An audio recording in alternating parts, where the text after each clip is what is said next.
Que el Señor les bendiga en esta mañana de domingo. A todos mis hermanos, estamos aquí ya reunidos en la iglesia Casa del Rey, en la ciudad de Port Royal. Estamos aquí un pueblo, como lo he dicho y lo repito, un pueblo ruidoso, bullicioso, que viene a exaltar juntamente conmigo. Venimos a exaltar al Señor nuestro Dios Todopoderoso, porque entendemos y creemos que Él se merece siempre todo el honor y toda la gloria. Y damos un saludo muy cordial a todos nuestros hermanos y amigos que nos siguen semana a semana, y sabemos con evidencia certera, pues revisamos los likes, revisamos uno que otro comentario, y estamos siempre pendientes de quién se está conectando o quién está enviándonos sus saludos domingo a domingo también, para de alguna manera, así sea como una respuesta de un like, poder corresponder a esa deferencia, como he mencionado anteriormente, de poder mirar esta transmisión que se realiza desde acá, desde los Estados Unidos, para muchos otros países del mundo. La bendición que tenemos hoy a través del internet y de esta plataforma o red social llamada Facebook, con la cual nosotros podemos llegar o alcanzar a muchos otros lugares del mundo. Ahí está Canadá, por ejemplo, los hermanos Turner. Ahí está en Italia, Diocles Aguirre, también nuestro hermano Alex Guadamur. Cleven también está allí en Italia. En Alemania, nuestra hermana Marixi Valenzuela. En España, nuestro hermano José Arias. Allí están en Chile, en Ecuador, algunos y varios están escuchando la palabra del Señor, incluso algunos miembros de nuestra propia familia, la familia de mi esposa Jacqueline, de mi familia, están siguiéndonos de una u otra manera, y eso nos alegra, porque la palabra, como dijo el apóstol Pablo, oraba y pedía oración para que la palabra del Señor corra y sea glorificada. Y mientras eso suceda, eso es motivo para nosotros de gozo. Hemos tenido ya como iglesia local unos cánticos, hemos tenido, y al final, al cierre de la transmisión, vamos a tener en circuito cerrado, podríamos decir, o entre nosotros, también una celebración de Santa Cena, pero el servicio mayormente lo estamos presentando o proyectando solamente lo que es el mensaje de la palabra de Dios, que creemos que es el plato fuerte, la parte más importante de la celebración de nuestro Dios, y la palabra mismo lo dice así, que es útil para enseñar, para corregir, para redarguir, para instruir en justicia. La palabra tiene una utilidad incomparable. Y vamos a irnos en esta mañana. Ya sin duda usted tiene el título del mensaje, los hermanos aquí de la iglesia todavía no, pero paso a dárselos enseguida, y el pasaje de la Biblia que vamos a estar leyendo en Segunda de Crónicas, capítulo 34, su servidor, el pastor Harry Villasís, la iglesia Casa del Rey. El título de este mensaje de esta mañana es Humillación y Conversión. Y voy a leer en Segunda de Crónicas, capítulo 34, en el versículo 23, dice la bendita palabra del Señor así. Segunda de Crónicas, capítulo 34, versículo 23, dice la palabra así.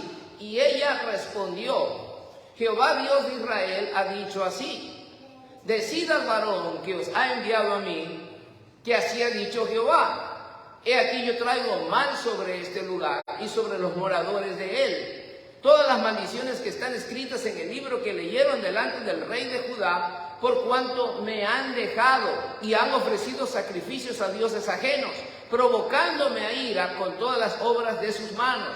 Por tanto, se derramará mi ira sobre este lugar y no se apagará. Mas al rey de Judá, que os ha enviado a consultar a Jehová, así le diréis: Jehová el Dios de Israel ha dicho así: por cuanto oíste las palabras del libro y tu corazón se conmovió y te humillaste delante de Dios al oír sus palabras sobre este lugar y sobre sus moradores, y te humillaste delante de mí y rasgaste tus vestidos y lloraste en mi presencia, yo también te he oído, dice Jehová. Padre, gracias por tu palabra, es clara, tu palabra es poderosa.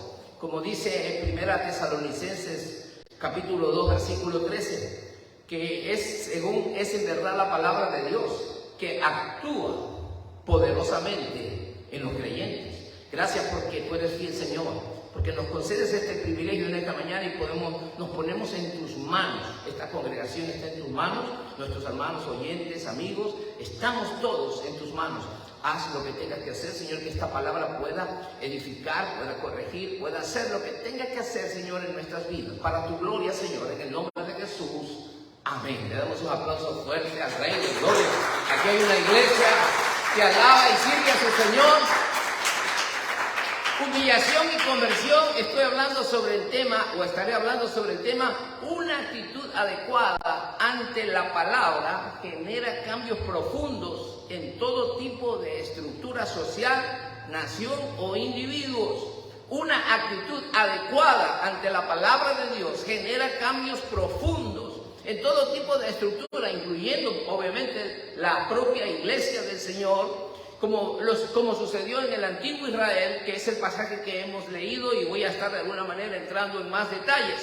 Pero la historia misma de la humanidad testifica de grandes cambios en todo tipo de estructuras sociales, políticas, incluyendo obviamente la iglesia de Cristo el Señor. Y esta historia nos habla, por ejemplo, acerca del tiempo de la Gran Reforma, en el siglo XVI.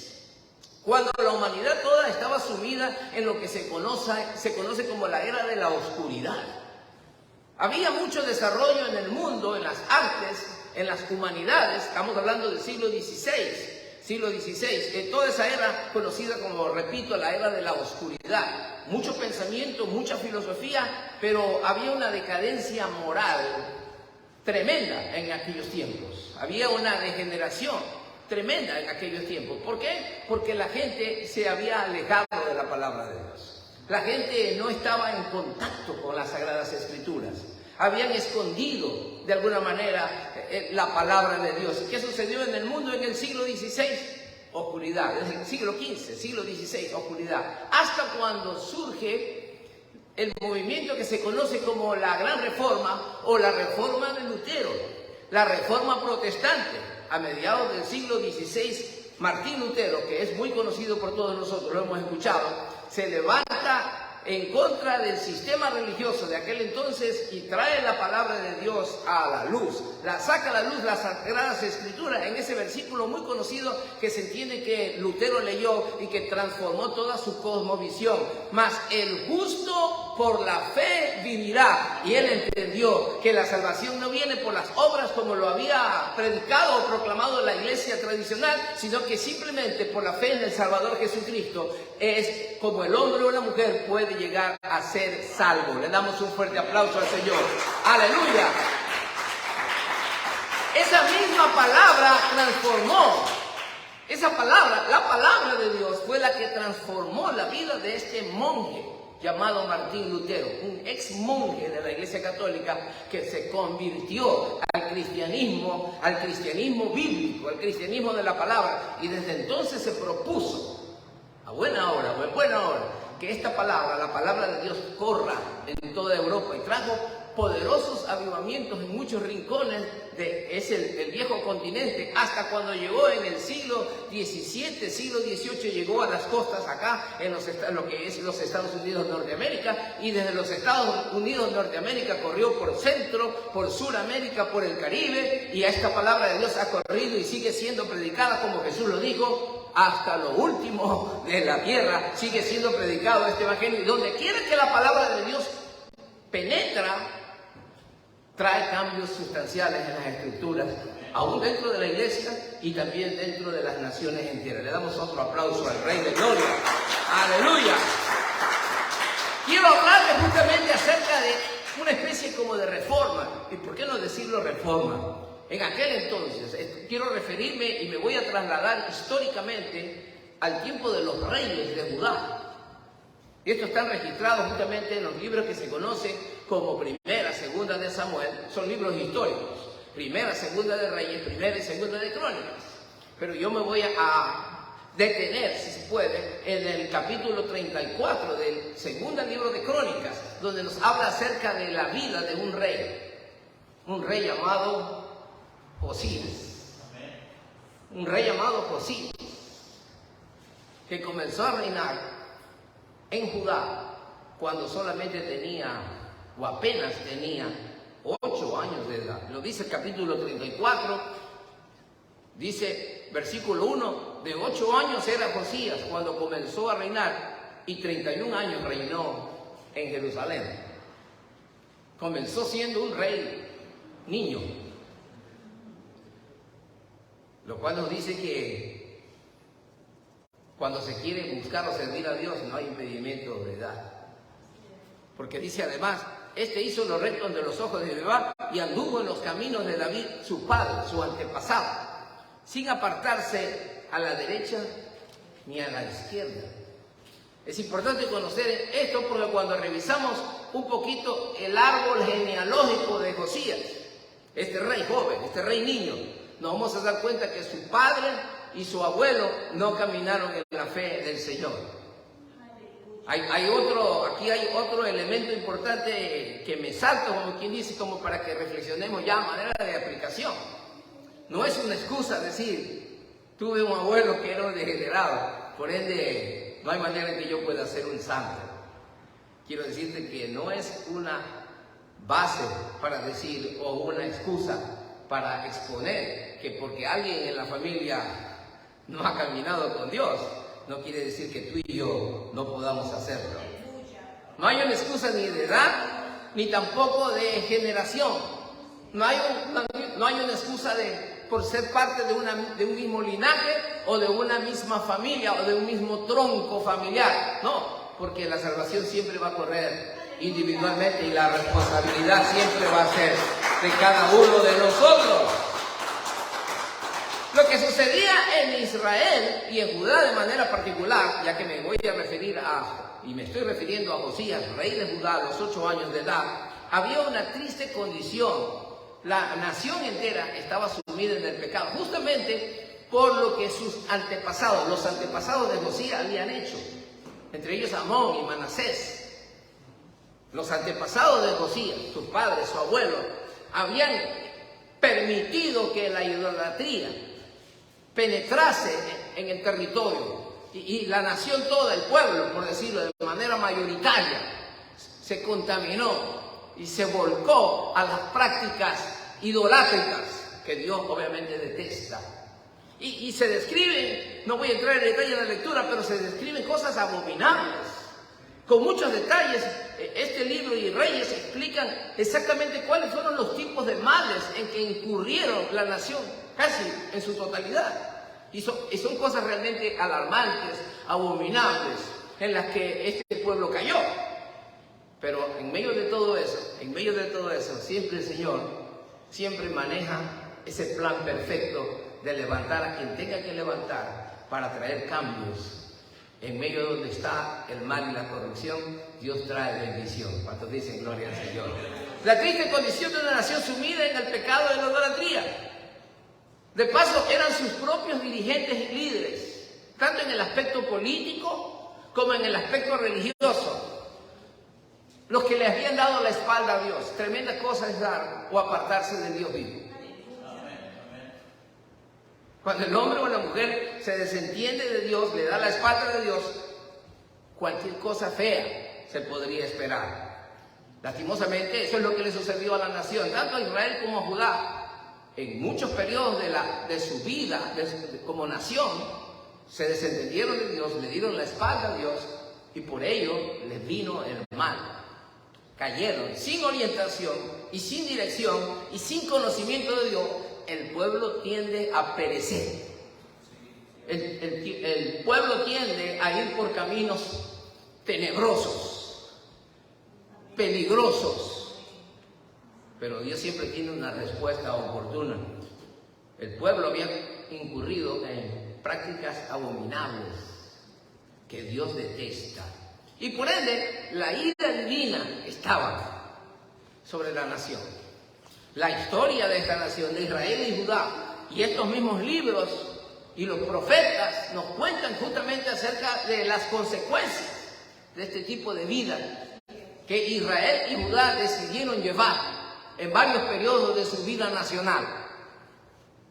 Vino la ira de Dios sobre ellos y como consecuencia el juicio de Dios cayó sobre ellos. Y fueron llevados a tierras extranjeras como esclavos, como cautivos. Y Dios los trató fuertemente a causa de su mal y su pecado. Solamente cuando se arrepintieron y se volvieron a Dios, es cuando Dios los restauró. A su nombre gloria. La fórmula es muy fácilmente identificable.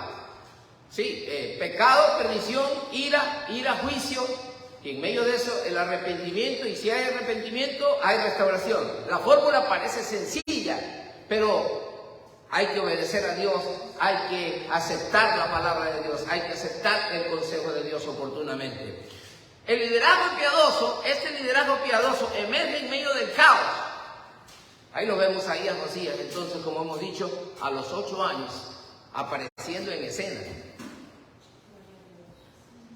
Dice la Escritura ahí mismo, en el capítulo 34 de Crónicas, que a los 8 años de su reinado, es decir, cuando tenía 16 años, escuche. Y yo he estado haciendo ahí, siguiéndole un poquito la pista al pasaje bíblico y tratando de sacar la cronología. Y aunque quizás no sean exactamente precisos mis datos en ese aspecto, lo que sí es cierto es que comienzan los 8 años, su reinado, y a los 8 años de su ejercicio como monarca, es decir, a los 16 años de edad, dice que comenzó a buscar al Señor con todo su corazón.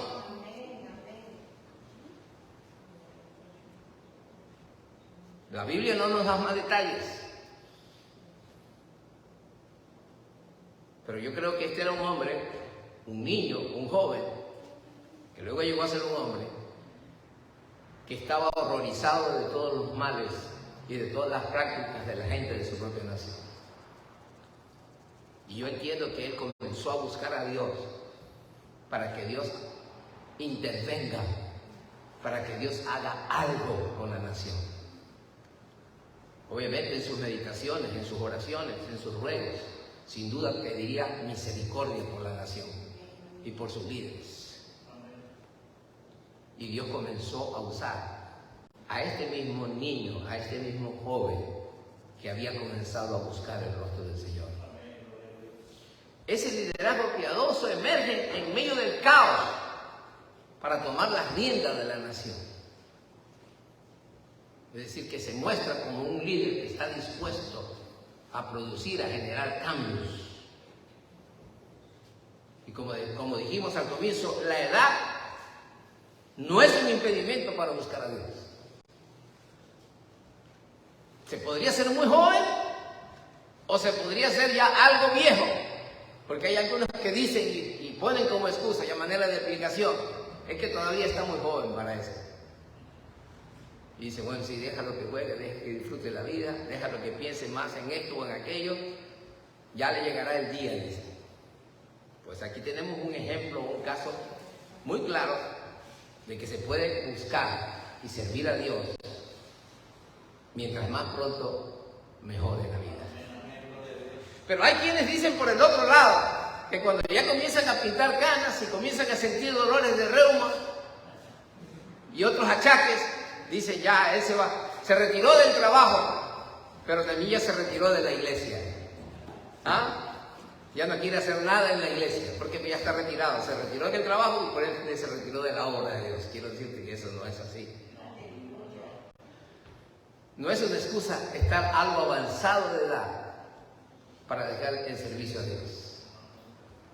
Si no, pensemos en Caleb, que cuando tenía 80 años le dijo a Josué, dame ese monte, que yo todavía estoy fuerte para conquistarlo. Y Moisés no era tan joven cuando anduvo por el desierto. Ya no era tan joven. Y sin embargo caminó duro trecho por 40 años.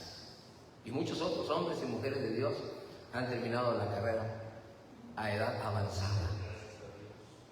No es una excusa. Y ahí lo tenemos al joven Josías. La actitud de humildad y obediencia a la palabra hace la diferencia.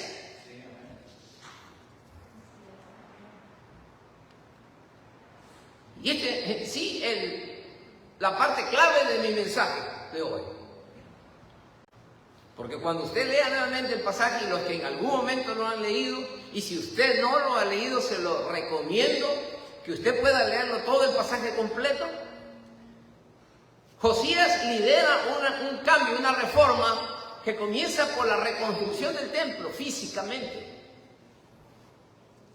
es decir, la parte externa. Comienza a hacer las adecuaciones respectivas.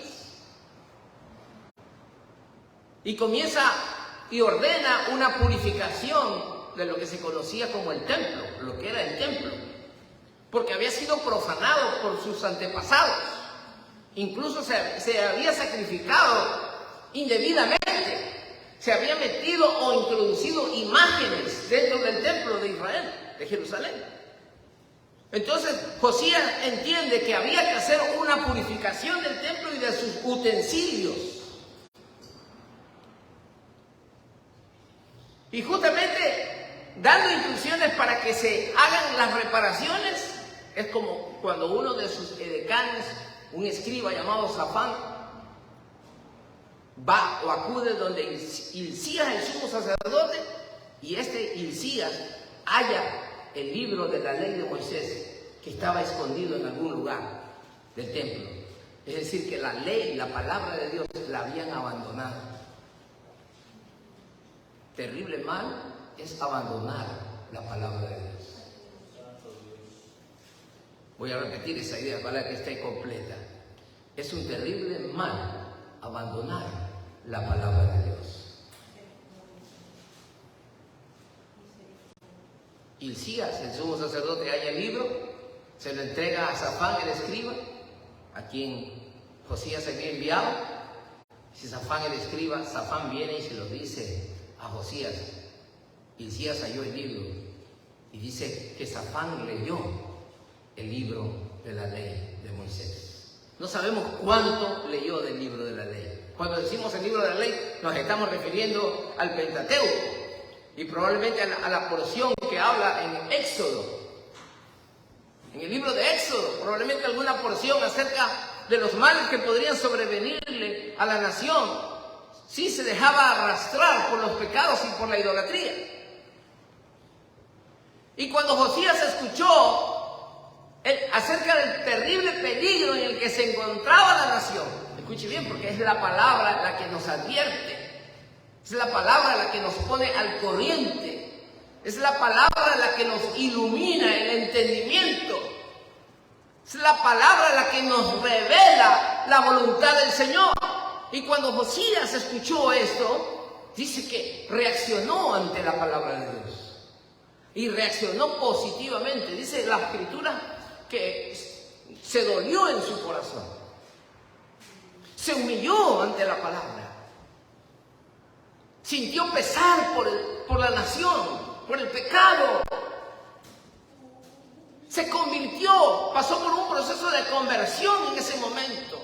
Lloró en la presencia del Señor. Se conmovió ante las palabras de Dios. Y esto es justamente lo que a Dios le agrada. ¿Cómo se reacciona ante la palabra de Dios? Estas palabras que Josías escuchó de los labios de Safán cambiaron, produjeron en Josías el cambio que él necesitaba. Era un legislador, era un regente, era un rey, joven, pero necesitaba la palabra de Dios, es decir, la orientación divina para poder completar esa tarea que se había propuesto. Tenía una disposición grande para hacerlo, pero necesitaba la instrucción divina más exacta, más completa para poder realizar esa tarea. A su nombre la gloria, le damos exaltación al Rey que vive por los siglos. Es la palabra de Dios. Es la palabra de Dios, y por eso al comienzo yo les mencioné 1 Tesalonicenses 2:13. Cuando hice la oración me parece que lo dije. Pablo está diciéndole a los tesalonicenses que ustedes recibieron la palabra no como palabra de hombres. Escuche bien. Porque si los tesalonicenses reciben el Evangelio como palabra de hombres,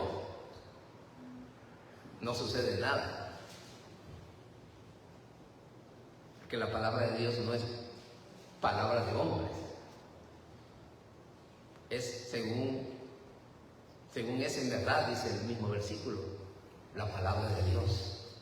El Evangelio es la palabra de Dios.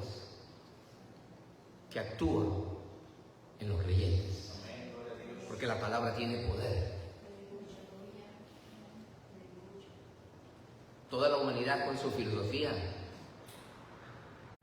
aún sigue yendo rumbo al precipicio, porque el humanismo poco o nada puede hacer por la humanidad.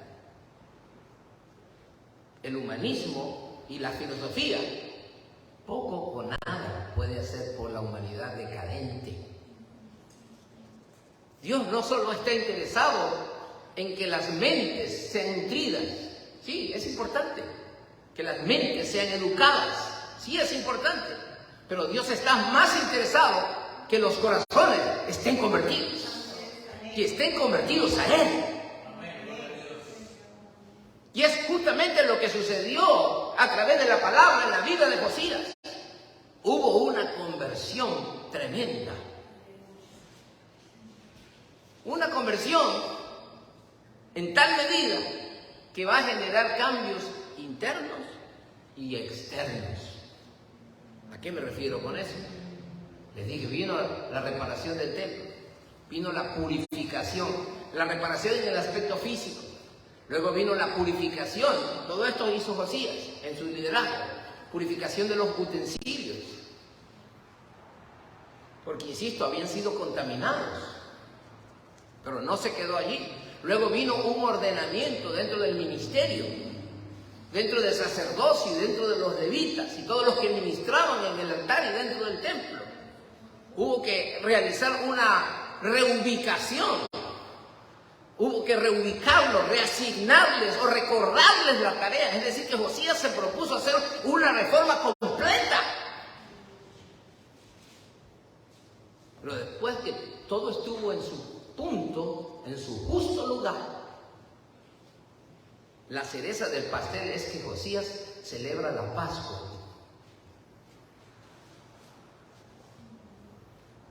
Es decir, primero había que ajustar lo interno para luego hacer la manifestación externa. Para que el culto no carezca de significado.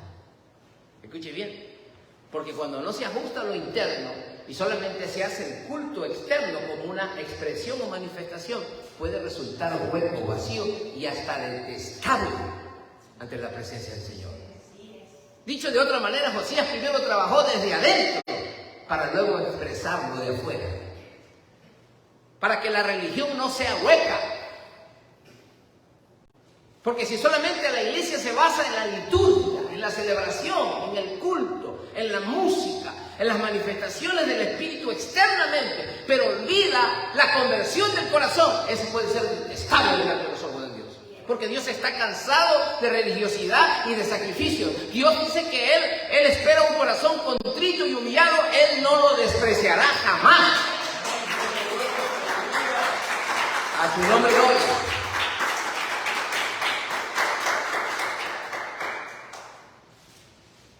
Y dice la Escritura que celebró Josías una Pascua con el pueblo, obviamente.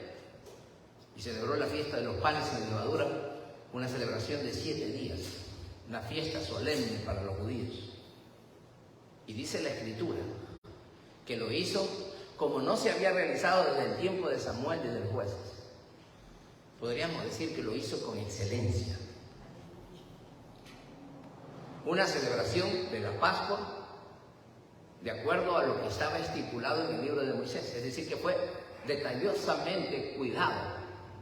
Lo hizo al pie de la letra, podríamos decirlo también así. Es decir, que se preocupó para que se haga conforme a lo que está escrito. No una celebración más como cualquiera, ¿me explico? Esto no es un culto más, hoy es un culto especial. ¿Me explico? Cada domingo no es un culto más. No, voy a cumplir para la iglesia. No, ese es un día especial porque usted y yo nos venimos a encontrar con la persona de Cristo en este lugar. El Espíritu de Cristo está aquí, está en nosotros, está en medio de la iglesia. El Espíritu Santo está aquí y lo hemos venido a honrar, a glorificar todos los días. La presencia del Señor camina con la iglesia.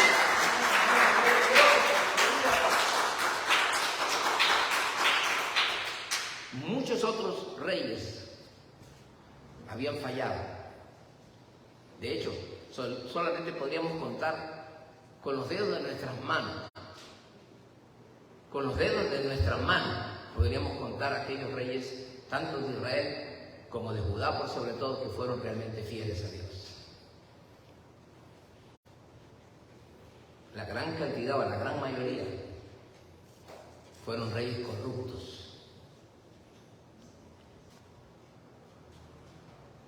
Pero entre ellos, entre esos contados con la mano, estaba Josías.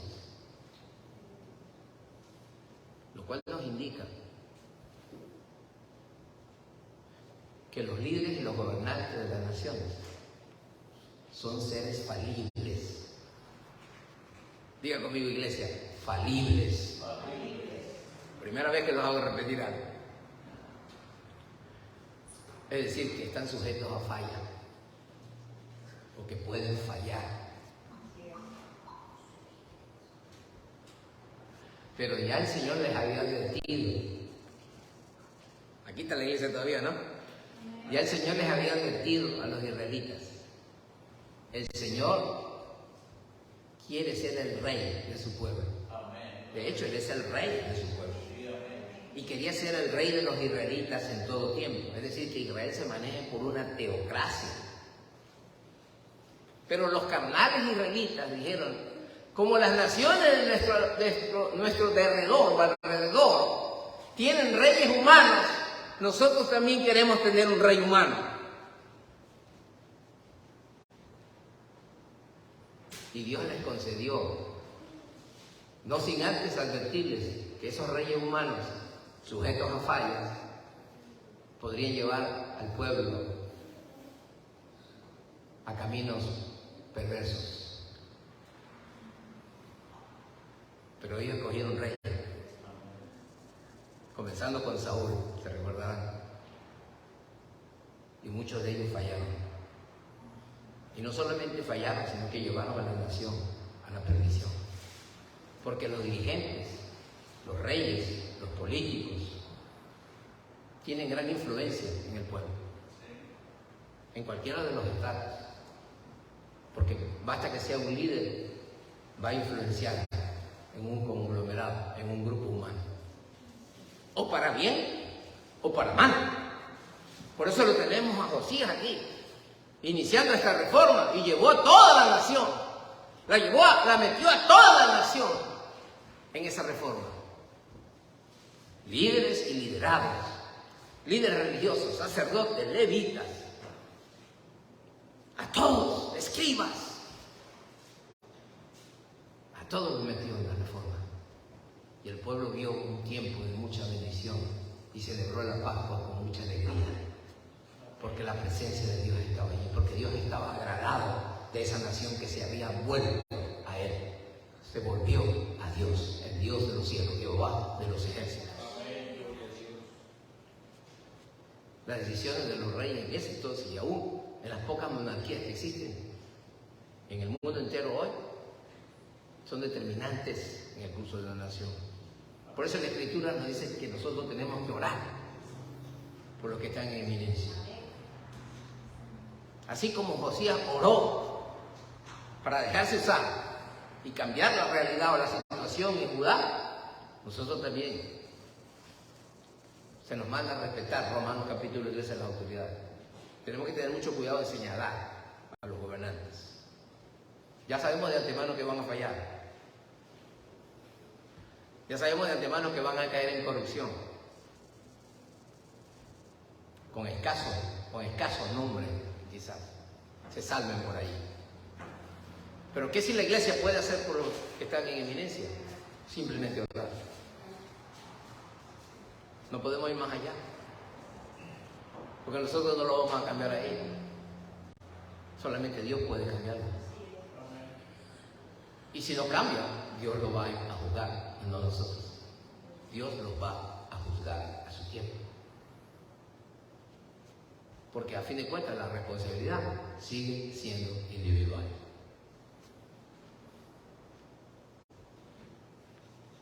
La humillación ante Dios y la obediencia salvan del juicio. Josías se humilló Dios estaba airado con Judá, se acercaba el juicio. Dios había ordenado ya juicio sobre Judá, pero Josías se humilló y la profetisa Hulda le dijo: el rey que me mandó a consultar, por cuanto tembló ante mi palabra, la palabra de Jehová, a él no le va a sobrevenir el mal. Él va a quedar fuera del juicio. Dicho de otra manera, él va a ser librado. Su humillación y su conversión lo ha librado. Y dice que Josías durmió en paz. Fue enterrado cuando muere en paz, en el sepulcro de los reyes. Él no vio la calamidad que venía sobre la nación. Él no vio, porque en su periodo él experimentó esa paz, porque había seguido a Jehová de los ejércitos. Le damos un aplauso, Señor. ¿Cuál es tu actitud ante la palabra de Dios? Es una pregunta que deberíamos hacernos todos. Y no importa en qué dispensación, estemos en el Antiguo Testamento como lo fue Josías, o en el Nuevo Testamento, en la iglesia cristiana como es hoy. La pregunta es: ¿cuál es nuestra actitud ante la palabra de Dios? ¿Qué tipo de sentimientos trae a nosotros cuando la leemos, cuando la meditamos? ¿Nos conmueve? ¿Nos conmueve la palabra? ¿Nos redarguye de pecado? ¿Le permitimos a Dios que a través de ella nos lleve a la conversión, al arrepentimiento? ¿La palabra nos guía para ser renovados espiritualmente? ¿Procuramos tener un corazón sensible ante ella?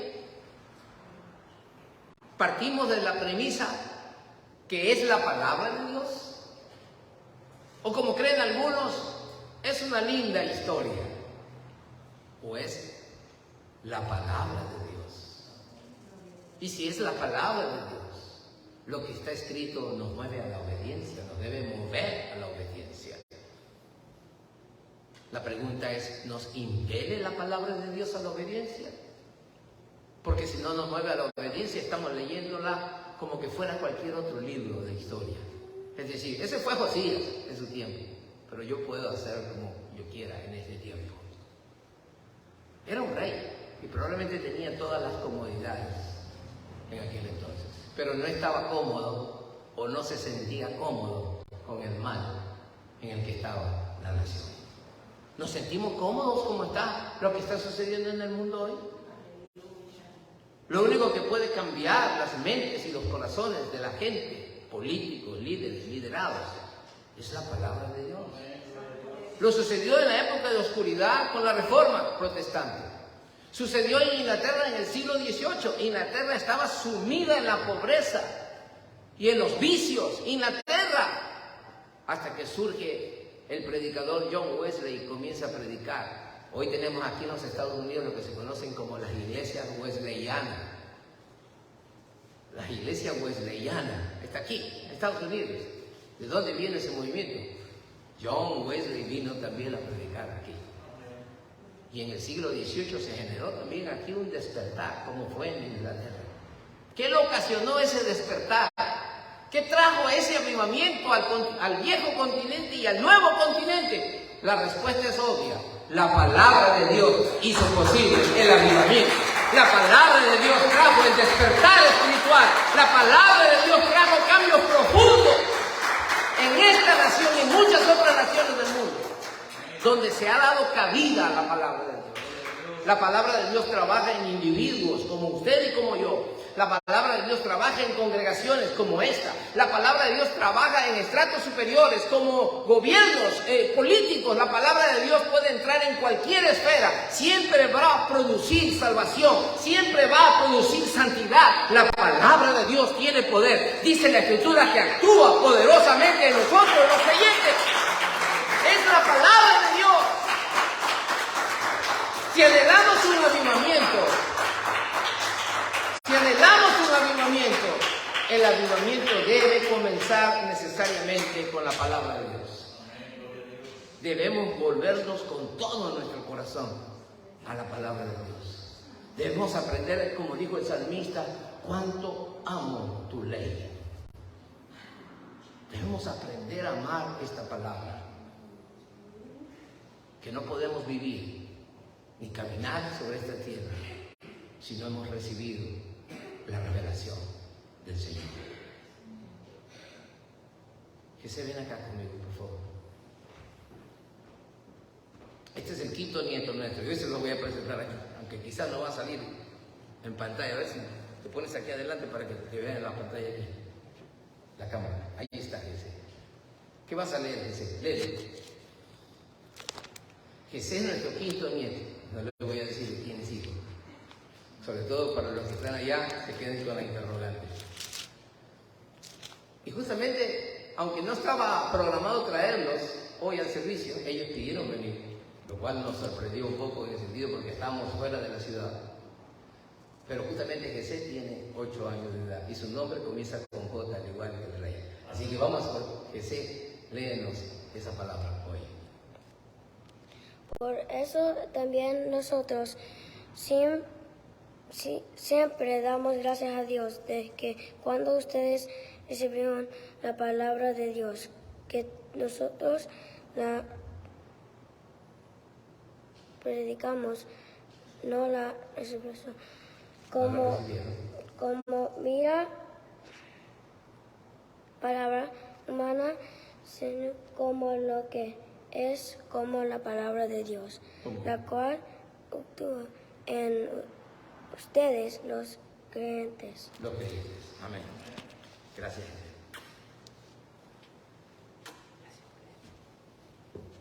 Ahí está Jesús leyéndonos Primera Tesalonicenses 2:13, con ese español entrecortado que tiene por momentos, ¿verdad? Pero lo lee bastante bien. Ahora estoy un poco nervioso, pero lo leyó. Damos gracias a Dios por su vida. 8 años de edad, como días del rey que comenzó a los 8 años. No estaba programado, pero Dios lo tenía, así que yo voy a hacer la oración y por ahí mismo la despedida con ustedes, mis hermanos y amigos. Gracias por su sintonía, Padre. Gracias por tu palabra que nos ha permitido hoy nuevamente compartir en este lugar. Y queremos tomarla en serio, muy en serio. Queremos ponerla por obra, a sabiendas de que ella actúa poderosamente en nosotros y nos va a mover hacia la obediencia y va a purificar nuestros corazones por la obediencia y nos va a santificar por la obediencia a la fe en Cristo, por la obra de Cristo en la cruz, por el derramamiento de su sangre preciosa con la cual somos santificados. Todo pecado es borrado por la preciosa sangre de Cristo, por aquel sacrificio completo, consumado allí en la cruz del Calvario. Muchas gracias, Padre, por la buena obra que tú has comenzado en nosotros, dice la Escritura, que tú la perfeccionarás hasta el día